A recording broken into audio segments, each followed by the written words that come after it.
আসসালামু আলাইকুম। চারপাশে শুধু তপ্ত মরুভূমি। চোখে দেখা যায় না এক ফোঁটা সবুজ, কানে শোনা যায় না এক ফোঁটা পানির শব্দ, শুধু ঝলসানো রোদ আর বালির ঝড়।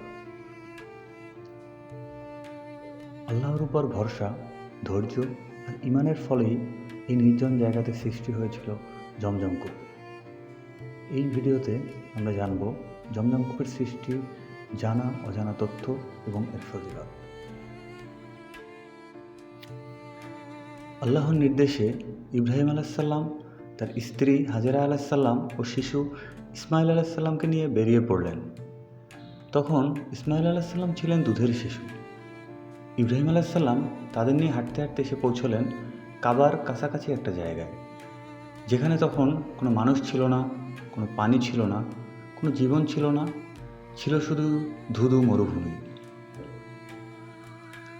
ইব্রাহিম আলাইসাল্লাম তার স্ত্রী হাজেরা আলাইসাল্লাম ও শিশু ইসমাইল আলাইসাল্লামকে সেই মরুভূমির মধ্যে রেখে ফিরে আসতে লাগলেন। তাদের সাথে দিলেন কেবল এক থলে ভর্তি খেজুর, একটি মশকে সামান্য পানি। হাজেরা আলাইসাল্লাম বিস্মিত হয়ে দৌড়ে এসে জিজ্ঞেস করলেন, হে ইব্রাহিম, আপনি কোথায় চলে যাচ্ছেন? আমাদের এমন জায়গায় রেখে যাচ্ছেন যেখানে না কোনো মানুষ আছে, না কোনো সাহায্য আছে, না কোনো পানি আছে। ইব্রাহিম আলাইসাল্লাম কোনো উত্তর দিলেন না। তিনি বারবার জিজ্ঞেস করলেন, কিন্তু ইব্রাহিম আলাইসাল্লাম পিছনে ফিরে তাকালেন না। অবশেষে হাজেরা আলাইসাল্লাম জিজ্ঞেস করলেন, আল্লাহ কি আপনাকে এই নির্দেশ দিয়েছেন? ইব্রাহিম আলাইসাল্লাম এবার উত্তর দিলেন, বললেন হ্যাঁ। তখন হাজেরা আলাইসাল্লাম ইমান ভরা কণ্ঠে বললেন, তাহলে আল্লাহ কখনো আমাদের ধ্বংস করবেন না। ইব্রাহিম আলাইসাল্লাম তাদের ছেড়ে চলে গেলেন। যখন এমন স্থানে পৌঁছলেন যেখান থেকে হাজেরা ও ইসমাইল তাকে দেখতে পায় না, তখন তিনি কাবার দিকে মুখ করে হাত উঠালেন এবং দোয়া করলেন, হে আমার রব, আমি আমার সন্তানদের একাংশকে আপনার সম্মানিত ঘরের নিকটে এক নির্জন উপত্যকায় বসবাস করালাম, যাতে তারা সালাত কায়েম করে। অতএব আপনি লোকদের অন্তরকে তাদের প্রতি ঝুঁকিয়ে দিন এবং তাদেরকে ফলফলাদি দ্বারা রিজিক দিন, যাতে তারা কৃতজ্ঞ হয়। কিছুদিন পর খেজুর ও পানি শেষ হয়ে গেল। হাজেরা আলাইসাল্লাম পিপাসিত হয়ে পড়লেন। শিশু ইসমাইলও তৃষ্ণায় কাতর হতে লাগলেন। শিশুটি মাটিতে ছটফট করতে লাগলো, বুক ধরফর করছিল। এ দৃশ্য দেখা হাজেরা আলাইসাল্লামের জন্য অসহনীয় হয়ে উঠল। তখন হাজেরা আলাইসাল্লাম দৌড়ে গেলেন তার নিকটবর্তী সাফা পাহাড়ে। তিনি পাহাড়ের উপরে উঠে চারদিকে তাকালেন, কোনো পানি নেই। দ্রুত নিচে নেমে তিনি ছুটলেন মারোয়া পাহাড়ের দিকে। সেখানেও কিছুই পেলেন না। তিনি এভাবে একবার নয়, দুইবার নয়, 7 বার সাফা ও মারোয়ার মধ্যে যাওয়া আসা করলেন। ইবনে আব্বাস রাদিয়াল্লাহু তাআলা আনহু বর্ণনা করেন, রাসূলুল্লাহ সাল্লাল্লাহু আলাইহি সাল্লাম বলেছেন, হাজেরার এই দৌড়ের কারণেই আজ মানুষ সাফা ও মারোয়ার মাঝে সাই করে। 7বার দৌড়ের পর যখন হাজেরা ফিরে এলেন, তখন তিনি দেখলেন ইসমাইল আলাইসাল্লাম মাটিতে পা ঠুকছে। কিছু কিছু বর্ণনায় আছে হাত ঘষছিলেন, আর সেই জায়গা থেকেই পানি ফুটে উঠেছে।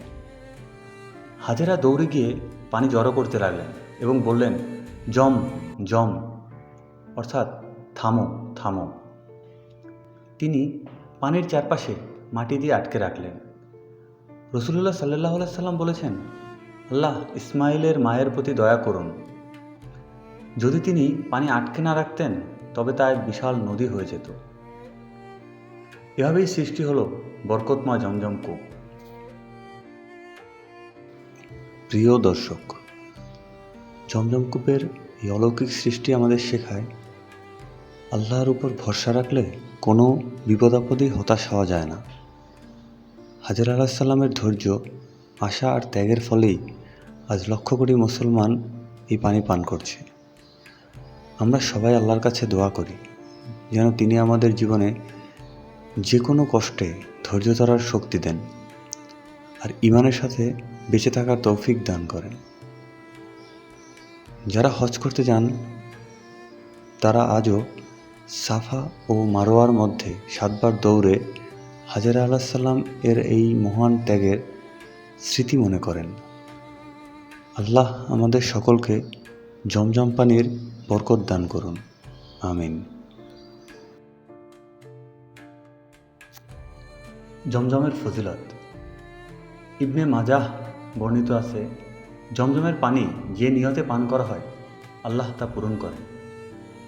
সহিহ মুসলিমে আছে, জমজম হচ্ছে খাবার ও অসুখের জন্য আরোগ্য। আবু যর রাদিয়াল্লাহু তাআলা আনহু বলেন, তিনি মক্কায় 30 দিন শুধু জমজম পান করে বেঁচেছিলেন। রাসূলুল্লাহ সাল্লাল্লাহু আলাইহি সাল্লাম বলেন, জমজম হচ্ছে বরকতময় পানি, এটি খাদ্য ও পানীয় দুটোরই কাজ করে।